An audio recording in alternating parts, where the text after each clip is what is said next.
Mummy जी, मुझे हर बात पर टोका टाकी बिल्कुल पसंद नहीं है। क्या हुआ रेणुका? तैयार नहीं हुई अभी तक? चलना नहीं है क्या? अविनाश जी ने पूछा। नहीं जी, मेरा बिल्कुल मन नहीं कर रहा। आप चले जाइए। अरे, ऐसे कैसे मैं अकेला चला जाऊं? चलो छोड़ो, अब माफ़ भी कर दो बच्चों को। हमारे ही तो बच्चे हैं। बचपन में भी उनकी कितनी गलतियों को माफ़ किया है, तो आज माफ़ क्यों नहीं कर सकती? हाँ जी, क्योंकि बचपन में बच्चों की दुनिया पूरी तरह से अलग होती है। लेकिन ये बचपना अगर बचपन तक ही रहे तो ठीक रहता है। और वैसे भी मैं तो कब का माफ़ कर चुकी हूँ। जानती हो रेणुका, माफ़ी मांगने से बड़ा माफ़ करने वाला होता है। अब क्या सारी ज़िंदगी एक ही बात को पकड़ कर बैठी रहोगी? अविनाश जी बोले। जी, इसी बात का तो अफसोस है। पूरी ज़िंदगी निकल गई इस बात को समझते समझते। चलिए छोड़िए इस बात को। आपको जाना है तो चले जाइए। मेरा मन नहीं है जाने का। और अगर वहाँ रोहन और बहू तुम्हारे बारे में पूछेंगे तो मैं क्या कहूँगा? रेणुका जी हल्की सी मुस्कुराहट के साथ जवाब देती हैं कि हाँ, जैसे तो वो हमारे आने का ही इंतज़ार कर रहे हैं ना। अरे उन्हें कोई फ़र्क नहीं पड़ता कि हम वहाँ जाएं या नहीं। उन्होंने तो बस फॉर्मेलिटी के लिए न्योता भेजा है। ये बात तुम इतने यकीन से कैसे कह सकती हो? अविनाश जी ने रेणुका जी से पूछा। अगर ऐसा ना होता तो आज हमारे पोते का पहला जन्मदिन यहाँ पर मनाते। कितना बड़ा घर होते हुए भी वो लोग अलग घर में रह रहे हैं। उन्होंने अपनी एक अलग दुनिया बसा ली है। और अब वो सिर्फ दुनिया के सामने दिखावा करना चाहते हैं कि हमारे बीच में सब कुछ ठीक है। सुनिए जी, मैं भी उसकी माँ हूँ और उसको मुझसे बेहतर कोई और नहीं समझ सकता। ठीक है फिर, तो मैं भी नहीं जाता। चलो घर पर ही दाल चावल बना दो, मैं वही खा लूँगा। आखिर रेणुका जी अपने बेटे रोहन के बारे में ऐसी बातें क्यों कर रही थी? ऐसा क्या हुआ था उनके बीच जो इस शहर में रहने के बावजूद भी वो अपने माता पिता से अलग रहते थे? ये जानने के लिए हमें कुछ समय पीछे जाना पड़ेगा। आज घर में काफ़ी चहल पहल है क्योंकि रोहन की शादी है। रेणुका जी भी बहुत खुश होकर तेज़ी से सारे काम कर रही हैं। वो रोहन की शादी अपनी पसंद की लड़की से करवाना चाहती थी, पर रोहन किसी और को पसंद करता था और बेटे की पसंद के आगे माँ को झुकना पड़ा। पर वो फिर भी खुश थी क्योंकि रोहन की पसंद रागिनी भी अच्छे घर से थी। शादी के बाद कुछ महीने तो बहुत अच्छे से निकले और फिर खबर आई रागिनी की माँ बनने की।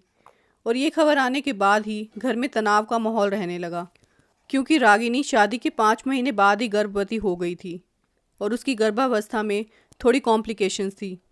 डॉक्टर्स ने उसे पूरी तरह से आराम करने की सलाह दी थी।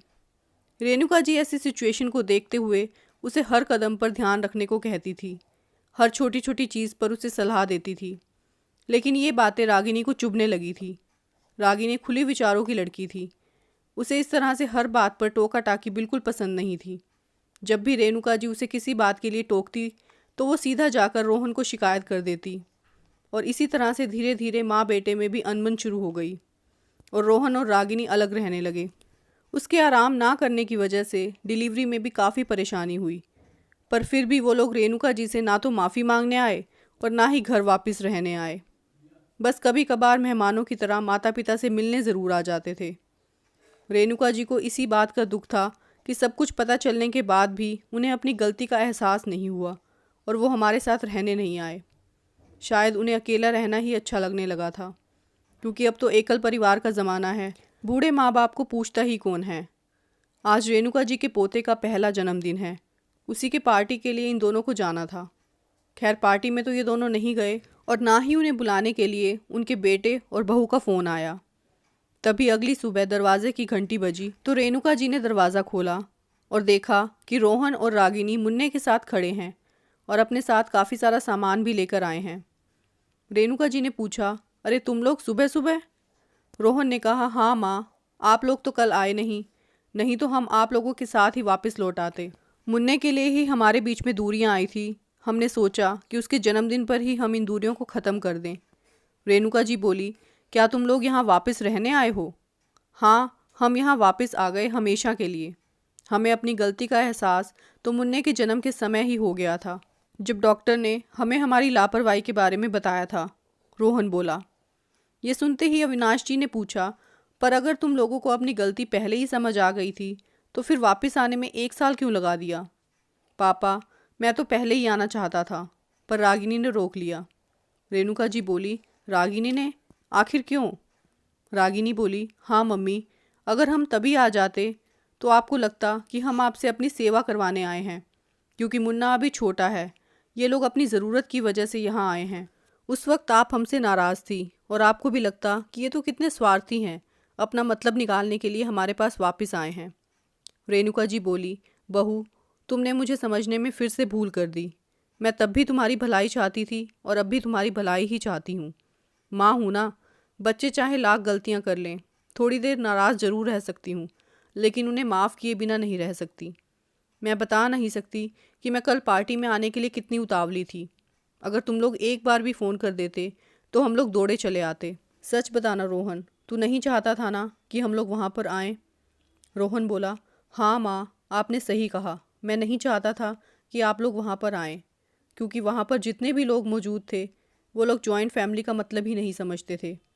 उन्हें मैं आज मुन्ने के जन्मदिन की पार्टी में बुलाऊंगा जो इस घर में होने वाली है, तब उन्हें जॉइंट फैमिली का मतलब पता चलेगा। रेणुका जी बोली, आज यहाँ पार्टी और तैयारी? रोहन ने कहा, इसलिए तो सुबह सुबह आए हैं, पूरा दिन है हमारे पास। और हाँ, आज मुन्ना दादी के हाथों से बना ही केक काटेगा। ये सुनकर रेणुका जी और अविनाश जी बहुत खुश हो गए। उनका परिवार एक बार फिर से पूरा हो गया था। आज उनके चेहरे पर ये खुशी बहुत समय बाद दिखी थी। उनके घर में खुशियाँ एक बार फिर से लौट आई थी। दोस्तों, कहानी को अंत तक सुनने के लिए बहुत बहुत धन्यवाद। कहानी कैसी लगी कमेंट सेक्शन में अपनी फीडबैक ज़रूर देना, और साथ ही चैनल को सब्सक्राइब, वीडियो को लाइक और शेयर भी ज़रूर कर देना। Thank you for watching this video.